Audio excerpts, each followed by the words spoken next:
एक बेटी ने पिताजी से पूछा, पापा ये जो आंगन में पेड़ लगा हुआ है, इस पौधे को यदि घर के पिछवाड़ी में लगा दें तो? पिताजी ने कहा, बेटा ये पेड़ बड़ा हो गया है, 4-5 साल का हो गया है, इसे उखाड़ करके वहां लगाना बड़ा मुश्किल है। वहां पर भी तो इसे पानी मिलेगा, वहां भी तो खाद मिलेगा, सूर्य का प्रकाश मिलेगा। इस पौधे को वहां लगा दें। पिता ने कहा, बेटा संभव है, फिर भी पौधा सूख जाए। जिसकी जड़ यहाँ पर है या उत्पन्न हुआ है, तो यहाँ पर जितनी अनुकूलता से ये जीवंत रह सकता है, संभव है उतनी अनुकूलता उसे वहां मिले या न मिले। इसलिए इसे उखाड़ करके वहां लगाना उचित नहीं है। उसने कहा, पापा आपके आंगन में एक और पेड़ भी तो है जो 22 साल से आपके आंगन में है, उसे उखाड़ करके जब दूसरे के आंगन में आप लगाते हैं तब आप ऐसा क्यों नहीं सोचते हैं? पिता की आंखों में आंसू आ गए कि 22 साल पुराना पेड़ और कौन हो सकता है। वह बेटी है जिसे अपने घर से रोते रोते पिता विदा करता है और इस घर के पौधे को दूसरे के आंगन में रोकता है। दूसरे के आंगन में फिर पुष्प खिले, फल मिले, छाया मिले। महान बात, बेटी इस प्रकार की ये प्रकृति की अनुपम कृति है जिससे जीवंत संस्कृति है, जिसके माध्यम से व्यक्ति अपनी प्रकृति को प्राप्त करने की स्वीकृति प्रदान करते हैं। बेटी एक ऐसी कृति है जिसके पीछे पीछे संस्कृति अनुकृति के रूप में दृष्टिगोचर होती है। महान बात, उस बेटी की महत्व को समझो, उस बेटी का सही मूल्यांकन करो, उस बेटी को कोई खिलौना मत समझो और घर में आई हुई बेटी को ये न सोचो कि इसमें जीव नहीं है, जान नहीं है, चेतना नहीं है। ये मानो उसमें भी तुम्हारे जैसे प्राण हैं, इसलिए उसे भी इस वसुधा पर जीने का पूरा अधिकार है। बाहर आया हुआ मनुष्य होता तो क्लेम कर देता और फांसी की सजा दिलवा सकता था, किंतु गर्भ में आया है।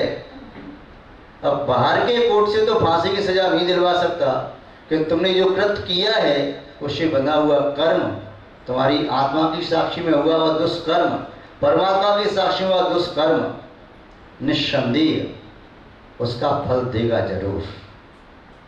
महानुभाव, आप भी जो आए नारी हैं वह स्वयं के बारे में भी सोचें। यदि उनकी माँ उन्हें जन्म नहीं देती तो इस पृथ्वी को वे कैसे देखती? उनकी माँ उन्हें जन्म नहीं देती तो अपनी आत्मा का कल्याण कैसे करती? कैसे परिवार का भरण पोषण करती? कैसे संस्कारों का संवहन करती? कैसे मानवता को जीवंतता प्रदान करती? कैसे संस्कृति और संस्कारों को संवर्धित करती? महान भाव, यह सोच करके ही जीवन में संकल्प लेना है। किसी के घर की भी कली हो, हम कभी भी जीवन में उस कली को कुचलने की अनुमति न देंगे, किसी को कली को कुचलने की प्रेरणा न देंगे, किसी को कली कुचलने के लिए कहेंगे नहीं, सुनेंगे नहीं और समझाने की कोशिश करेंगे। एक कली को कुचलना अनेकों शुभ संभावनाओं को कुचलना है। एक कली को कुचलना मानव धर्म का ही घात करना है। इसलिए महानुभाव, अधिक न कह करके मैं बस इतना ही कहना चाहता हूँ, जिसके जीवन में उस कली के प्रति यदि ममता का भाव नहीं है, उस कली के प्रति करुणा का भाव नहीं है, उस कोमल कली के प्रति दया क्षमा का भाव नहीं है, तो समझना चाहिए उस व्यक्ति से ज़्यादा निष्ठुर, क्रूर, पाषाण हृदयी और पापी दूसरा जीव नहीं मिलेगा। महानुभाव, आप सभी लोग दया, करुणा, अहिंसा समता, मैत्री, प्रमोद इत्यादि भावनाओं से परिपूरित होकर उस कोमल कली का भी पल्लवन करें। जिसके घर में कली नहीं है तो कली की भावना भी भाएं। केवल ये न सोचें कि हमें पुत्र ही मिले, पुत्री की भी भावना उसी प्रकार से रखें। हम वो राही हैं लिए फिरते हैं सर पर सूरज। हम वो राही हैं जो सिर पर लिए फिरते हैं सूरज। हम कभी पेड़ों से छाया नहीं मांगा करते, हम कभी पेड़ों से छाया नहीं मांगा करते।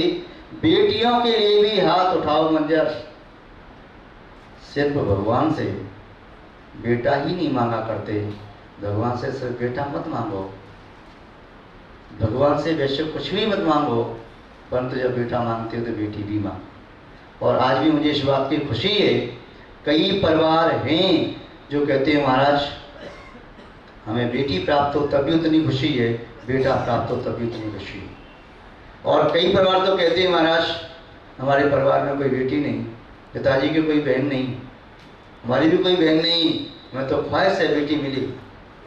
और आश्चर्य, कई परिवार मैंने ऐसे देखे हैं जिन परिवार में बेटियां गोद ली हैं। बेटी गोद ली है तो अपने खुश ना होगा, बेटियां गोद ली हैं तो महानुभाव, बेटियां दिल को सुकून देने वाली होती हैं। बेटियां निस्संदेह अंतस की पीड़ा को हरने वाली होती हैं। इसलिए प्रत्येक परिवार में हंसती मुस्कुराती चेखती चिड़िया की तरह से कल कल रव करती हुई नदी की तरह से प्रत्येक घर में एक बेटी रूपी श्रद्धा, बेटी रूपी चिड़िया अवश्य हो, तभी देश में वृद्धि, समृद्धि, खुशहाली हमें दृष्टिगोचर होगी। आप सब इसके सही अर्थ को, सही मायने को, सही मूल्य को समझें। इन्हीं सद्भावनाओं के साथ हम अपनी शब्द श्रृंखला को यहाँ पर विराम देते हैं। जय बोलिए श्री शांतनाथ भगवान की, परम पूज्य आचार्य गुरुदेव श्री विद्यानंद जी महाराज की, अहिंसामय विश्व धर्म की।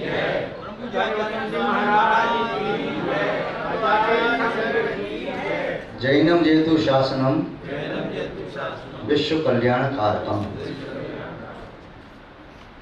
जैनम जयतु शासनम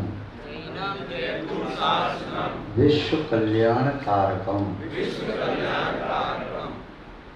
धर्म स्नेही सत श्रद्धालु यहाँ पर उपस्थित आप सभी भव्य वर पुंडरीक पुण्यात्मा महानुभाव, आज श्रावकों की अत्यंत रोचक विषय मेहंदी रचाओ तो हटाओ मत, इस विषय पर चर्चा करते हैं। इस पंक्ति के क्या मायने हैं? एक सामान्य सी बात है कि मेहंदी रचाओ तो हटाओ मत। अरे हटानी तो पड़ती है, किंतु कब हटानी पड़ती है और हटानी नहीं पड़ती। जल्दी हटा लेते हैं तो मेहंदी सही से रच नहीं पाती, जब पूरी तरह से रच जाती है तो हटानी नहीं पड़ती, सूख करके स्वयं झड़ जाती है। जैसे योगी पुण्य कर्म को हटाते नहीं, वे पुण्य प्रकृतियां स्वयं झड़ जाती हैं। जब मुक्ति रमा सन्मुख खड़ी हो तो पुण्य प्रकृतियां भी निर्जीर्ण हो जाती हैं। पाप प्रकृतियों को वैसे ही पुरुषार्थ पूर्वक दूर करना पड़ता है, जिस प्रकार मेहंदी रचाने के पहले हाथों को साफ करना होता है, गंदगी साफ करनी होती है। मेहंदी के मायने केवल मेहंदी है या और कुछ भी है? मेहंदी शब्द शायद ये तो नहीं कह रहा कि मैं अब हद के अंदर आ गया, अभी मैं हद के बाहर था, स्वतंत्र था। मेहंदी शब्द कहीं ये तो नहीं कह रहा कि गाय के गले में अब रस्सा आ गया, जहां तक रस्सा है उसके अंदर ही अंदर आपकी सीमा है, उसके बाहर नहीं जा सकते। कहीं अब मर्यादाओं का पालन करना अनिवार्य हो गया है, संस्कृति की सुरक्षा करना, सभ्यता का संवर्धन करना अब आवश्यक है। मेहंदी रचाने के मायने ये तो नहीं कि मेहंदी रंग कब लाती है, जब वह पिसती है तभी हाथों पर रचती है। मेहंदी के पत्ते मुट्ठी में रखने से हाथ लाल नहीं होते, और सूखी मेहंदी का पैकेट हाथ में लेने से भी हाथ में अनेक प्रकार की चित्रकारी युक्त मेहंदी नहीं रच पाती। मेहंदी रंग देती है, किंतु उसके पहले बहुत सारी वेदना पीड़ा वह सह लेती है। यदि मेहंदी पिसने का कष्ट सहन न करे तो रंग न दे पाए। हीरा में चमक आती है तो हीरा का वह टुकड़ा किसी योग्य जौहरी के हाथ में जाता है, उसको ये कटिंग करता है, फिर तराशता है, तो उसमें चमक आती है। वावर कट उसमें लगती है कम से कम, तब हीरा मुखरित हो जाता है। कोई भी पाषाण मूर्ति बनता है तो शिल्पकार की अनेक चोटों को सहन करता है। बड़े हथौड़े की चोट, छोटे हथौड़े की चोट, और पुनः और भी छोटे हथौड़े की चोट, और पुनः अंतरंग मर्म भेदन करने वाली छेनी, सुम्मी और टांकी की वह चोट खाकर के तब किसी पाषाण को परमात्मा की या किसी महात्मा की मूर्ति का आकार दे पाता है। इन सब बातों से सिद्ध तो ये होता है कि जीवन में जब भी सफलता प्राप्त होती है तो सहन करने पर ही होती है। जिसके पास सहन करने की कला नहीं है, उसके पास रहने की कला नहीं है। सहन करना जीवन का सूत्र है। जिसके पास सहन का सकार है, उसके जीवन में सकुशलता है, और सहन का सकार जिसके पास नहीं है तो उसके पास जीवन में हन बचता है। केवल प्रतिपल हिंसा के भाव पलते रहते हैं। सहन करने से वह रहन रहित होता है हनन क्रिया से। यदि सहन न करे तो हनन क्रिया से रहित न हो पाए, रह नहीं पाए। रहने का आशय है कुशलता के साथ रहना, अपने परिणामों को निर्मल शुद्ध बना करके रखना। और भी अनेक प्रसंग देखें जीवन में जिनने भी सफलता प्राप्त की, चाहे कृषक ने, चाहे विद्यार्थी ने, चाहे व्यापारी ने, चाहे उद्योगपति ने, चाहे शिल्पकार ने, चाहे अन्य किसी कला का प्रदर्शन करने वाले कलाकार ने, सबने ही अपने कार्य में प्रारंभ में तो बहुत कठिन परिश्रम किया। उस परिश्रम के उपरांत ही उसे फलश्रुति हुई। जब पौधे तपते हैं तब उसमें पुष्प आते हैं, फल तपते हैं तो उसमें मिठास आती है। जब बालें तपती हैं तो उसमें दाना पड़ता है, पड़ा हुआ दाना तपता है तभी वह पकता है। भोजनशाला में भी सब्जी, दाल आदि या रोटी तपने के लिए तैयार न हो तो कभी जीवन में पक नहीं पाएगी। व्यक्ति प्रतिकूलताओं में तपता है तभी उसका वाल पकता है, श्याम से धवल हो जाता है, उसके जीवन में अनुभव आ जाता है। अनुभव ही सफलता का मूल सूत्र है। अन्य साधनों के माध्यम से सफलता नियामक नहीं, संभावित कही जा सकती है। मेहंदी रचाओ तो हटाओ मत, इसका आशय ऐसा तो नहीं कोई अच्छा कार्य किया उस कार्य को नष्ट मत करो।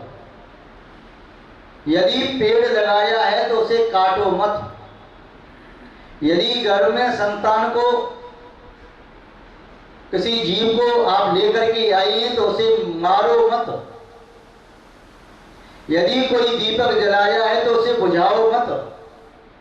किसी घर को, नगर को बसाया है तो उसे उजाड़ो मत। यदि आपने किसी का उपकार किया है तो उस उपकार को मिटाओ मत। किसी को सदराह दिखाइए तो उसे सदराह से भटकाओ मत। किसी को घर से निकाला है तो धक्का देके गिराओ मत। किसी की राह में पुष्प बिखेरे तो अब कांटों को बिछाओ मत। ऐसा अर्थ तो नहीं है, क्योंकि भारतीय संस्कृति में बुराइयों का मिटाना मंगलमय होता है और अच्छाइयों का जन्म देना। अच्छाइयों का मिटाना अपशकुन माना जाता है तो बुराइयों का उत्पन्न करना भी। मेरी मंगलमय मानी जाती है तो इसका अर्थ कहीं ऐसा तो नहीं कि हम किसी मंगल को करके उसे मिटा करके अमंगल को आमंत्रण दे रही हूं। मेरी रचाओं का आशय क्या क्या हो सकता है और भी हम विचार कर सकते हैं। भारतीय संस्कृति में अमंगल कार्य नहीं किए जाते। रात्रि को प्रकाशित करने का प्रयास होता है, दिन को अंधकार में बनाने का नहीं। दुखों को, पापों को नष्ट करने का पुरुषार्थ किया जाता है। पुण्य का दुरुपयोग करना या सुखों में भूल करके पाप कमाने का उपदेश नहीं दिया। भारतीय संस्कृति में दीप जलाने की परंपरा है, दीप बुझाने की नहीं। भारतीय परंपरा में ध्वज आरोहण करने की परंपरा है, ध्वज को खंडित करने की नहीं। इसलिए मेहंदी रचाओ तो हटाओ मत, इसका अर्थ कहीं ऐसा तो नहीं किसी लल्ला के हाथ पर मेहंदी रचाई या लल्ला ने अपने हाथ पर मेहंदी रचाई या जिसके लिए मेहंदी रचाई उसे हटा करके कहीं अपशकुन तो नहीं कर रहे। जिसके लिए कर में चूड़ियां पहनी, गले में मंगलसूत्र पहना, मांग में सिंदूर भर दिया, पैर की उंगलियों में बिछुए पहने और हाथों में मेहंदी रचाई, पैरों में मावल लगाया, ये मंगल रूप किया। हटाने का से ऐसा तो नहीं कि स्वयं ही अपने दुर्भाग्य को आमंत्रण दे रहे हों। इसका से ऐसा तो नहीं कि एक बार मंगल को स्वीकार किया, एक बार किसी अंगना ने जिस व्यक्ति को पति के रूप में स्वीकार किया तो कहीं उसे मत घोषित तो नहीं कर रही। जीते जी मत घोषित करने का आशय है कि उसे अपना पति मानने से इनकार कर देना।